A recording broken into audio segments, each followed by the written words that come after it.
Item ಯಾವುದೇ ಇರಲಿ try ಮಾಡಿ ಆಚಿ ಚಿಕನ್ ಮಸಾಲಾ. ಆಚಿ ಚಿಕನ್ ಮಸಾಲಾ. ಬೇಸಿಗೆ ರಣ ಬಿಸಿಲಿಗೆ KRS ಡ್ಯಾಮ್ ಬರಿದಾಗ್ತಾ ಇದೆ, ಖಾಲಿ ಆಗ್ತಾ ಇದೆ. 95 ಅಡಿಗೆ ಕುಸಿದ KRS ಜಲಾಶಯದ ನೀರಿನ ಮಟ್ಟ 95 ಅಡಿಗೆ ಕುಸಿದು ಬಿಟ್ಟಿದೆ. KRS ಜಲಾಶಯದ ನೀರಿನ ಮಟ್ಟ. ಸಕಾಲಕ್ಕೆ ಮಳೆ ಆಗದಿದ್ರೆ ಕುಡಿಯುವ ನೀರಿಗೂ ಕಂಟಕ ಗ್ಯಾರಂಟಿ. ಬೆಂಗಳೂರು, ಮೈಸೂರು, ಮಂಡ್ಯಕ್ಕೆ ಕುಡಿಯುವ ನೀರು ಇಲ್ಲಿಂದಲೇ ಪೂರೈಕೆಯಾಗುತ್ತೆ.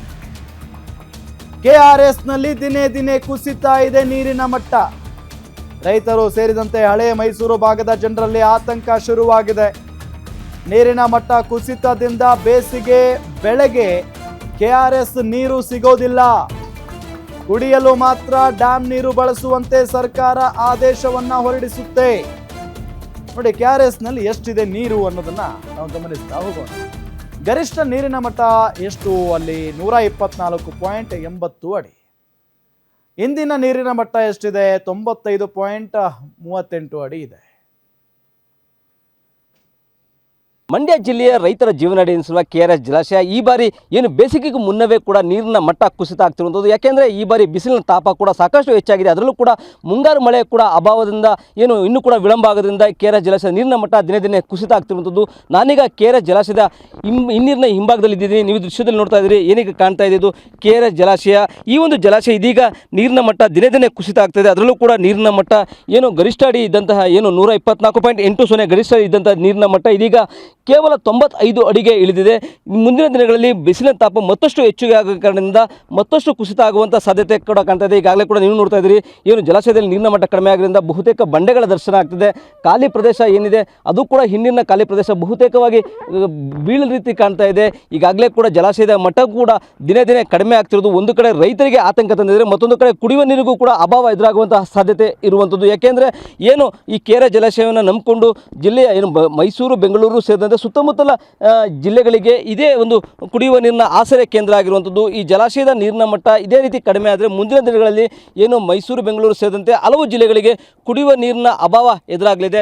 ಜೊತೆಗೆ ರೈತರಿಗೆ ಒಂದು ಕಡೆ ಏನೀಗ ಬೆಳೆಗೂ ಕೂಡ ನೀರು, ಬೇಸಿಗೆಗೆ ಬೆಳೆಗೂ ಕೂಡ ನೀರು ಸಿಗದ ಒಂದು ವಾತಾವರಣ ಇರುವಂಥದ್ದು. ಈಗಾಗಲೇ ಸರ್ಕಾರ ಕೇವಲ ಇಲ್ಲಿರುವಂಥ ನೀರನ್ನು ಕುಡಿಯುವ ನೀರಿನ ಉದ್ದೇಶಕ್ಕೆ ಮಾತ್ರ ಬಳಸ್ಕೋಬೇಕು ಅಂತ ಹೇಳಿದೆ. ಹಾಗಾಗಿ ರೈತರಿಗೂ ಕೂಡ ಮುಂದಿನ ದಿನಗಳಲ್ಲಿ ಜಲಾಶಯದ ನೀರು ಅಕಸ್ಮಾತ್ ಏನು ಮುಂಗಾರು ಮಳೆ ಆಗದೇ ಇದ್ದ ಸಂದರ್ಭದಲ್ಲಿ ರೈತರಿಗೂ ಕೂಡ ಆತಂಕ ಸೃಷ್ಟಿಯಾಗುವಂಥದ್ದು. ಯಾಕೆಂದರೆ ರೈತರು ಈ ಒಂದು ಜಲಾಶಯವನ್ನು ನಂಬಿಕೊಂಡು ಈ ಭಾಗದಲ್ಲಿ ಬೆಳೆಯನ್ನು ಬೆಳೀತಾರೆ. ಆದರೆ ಮುಂಗಾರು ಮಳೆ ಇನ್ನೂ ಕೂಡ ಆರಂಭ ಆಗಿಲ್ಲ. ಇಷ್ಟೊತ್ತಿಗಾಗಲೇ ಮುಂಗಾರು ಮಳೆ ಬರಬೇಕಿತ್ತು. ಆದರೆ ಮುಂಗಾರು ಮಳೆ ಬರದ ಕಾರಣಕ್ಕಾಗಿ ಜಲಾಶಯದ ನೀರಿನ ಮಟ್ಟ ಕೂಡ ದಿನೇ ದಿನೇ ಕುಸಿತ ಆಗ್ತಾ ಇದೆ. ಏನೀಗ ಜಲಾಶಯ ಕೇವಲ ಇದು ಒಂದು ಸಾಗರದ ರೀತಿಯಲ್ಲಿ ಇದ್ದಂತಹ ಜಲಾಶಯ ಇದೀಗ ಕೆರೆಯಂತಾಗಿ ಕಾಣ್ತಾ ಇರುವಂಥದ್ದು ಕೂಡ ನೀವು ಕೂಡ ಕಾಣ್ತಾ ಇದ್ದೀರಿ. ಏನೀಗ ಮುಂದಿನ ದಿನಗಳಲ್ಲಿ ಇದೇ ರೀತಿಯಾಗಿ ಮಳೆ ಆಗದೆ ಬಿಸಿಲಿನ ಬೇಗೆ ಮತ್ತಷ್ಟು ಜಾಸ್ತಿ ಆದರೆ ಜಲಾಶಯದ ನೀರಿನ ಮಟ್ಟ ಬಹುತೇಕ ಮತ್ತಷ್ಟು ಕುಸಿತ ಆಗುವ ಸಾಧ್ಯತೆ ಇದೆ. ಏನೇ ಸದ್ಯಕ್ಕೆ ಇರುವಂಥ 95 ಅಡಿ ಏನು ನೀರಿದೆ, ಈ ಒಂದು ನೀರಿನ ಮಟ್ಟ 80 ಅಥವಾ ಅದಕ್ಕಿಂತಲೂ ಕೂಡ ಕಡಿಮೆ ಆದರೆ ಈ ಭಾಗದ ಜನರಿಗೆ ಮತ್ತು ಅದರಲ್ಲೂ ಕೂಡ ಬೆಂಗಳೂರಿಗೆ ಕುಡಿಯುವ ನೀರಿನ ಆತಂಕ ಎದುರಾಗುವಂಥ ಸಾಧ್ಯತೆ ಬಹುತೇಕ ಹೆಚ್ಚಳ ಆಗಿದೆ. ಹಾಗಾಗಿಯೇ ಕೂಡ ಸರ್ಕಾರ ಸದ್ಯಕ್ಕೆ ಇಲ್ಲಿರುವ ನೀರನ್ನು ಕುಡಿಯುವ ನೀರಿನ ಉದ್ದೇಶಕ್ಕಷ್ಟೇ ಮಾತ್ರ ಬಳಸ್ಕೋಬೇಕು ಅಂತ ಈಗಾಗಲೇ ಕೂಡ ಅಧಿಕಾರಿಗಳು ಕೂಡ ಮಾಹಿತಿಯನ್ನು ಕೊಟ್ಟಿದೆ. ಮುಂದಿನ ದಿನಗಳಲ್ಲಿ ಇದೇ ರೀತಿಯಾಗಿ ಏನು ಈ ಒಂದು ಬರದ ಆತಂಕ ಎದುರಾದರೆ ತಮಿಳುನಾಡಿಗೂ ಕೂಡ ನೀರನ್ನು ಹರಿಸಬೇಕಾದಂಥ ಒಂದು ಅನಿವಾರ್ಯತೆ ಇದ್ದು ಮತ್ತಷ್ಟು ಆತಂಕ ಸೃಷ್ಟಿಯಾಗುವಂಥ ಸಾಧ್ಯತೆ ಇದೆ. ಒಟ್ಟಾರೆಯಾಗಿ ಏನೀಗ KRS ಜಲಾಶಯ ನೀರಿನ ಮಟ್ಟ ದಿನೇ ದಿನೇ ಕಡಿಮೆ ಆಗ್ತಿರೋದು ಕೂಡ ಈ ಭಾಗದ ಜನರಲ್ಲಿ ಆತಂಕ ಮೂಡಿಸಿದರೆ ರೈತರಿಗೂ ಕೂಡ ಒಂದು ರೀತಿಯಾಗಿ ಮುಂದಿನ ಜೀವನ ಹೇಗೆ ಅನ್ನೋದು ಕೂಡ ಅವರಿಗೂ ಕೂಡ ಆತಂಕ ಎದುರಾಗಿರುವಂಥದ್ದು. ಮಂಡ್ಯದಿಂದ ರಾಘವೇಂದ್ರ ಗಂಜಾಮ್, ಗ್ಯಾರಂಟಿ ನ್ಯೂಸ್.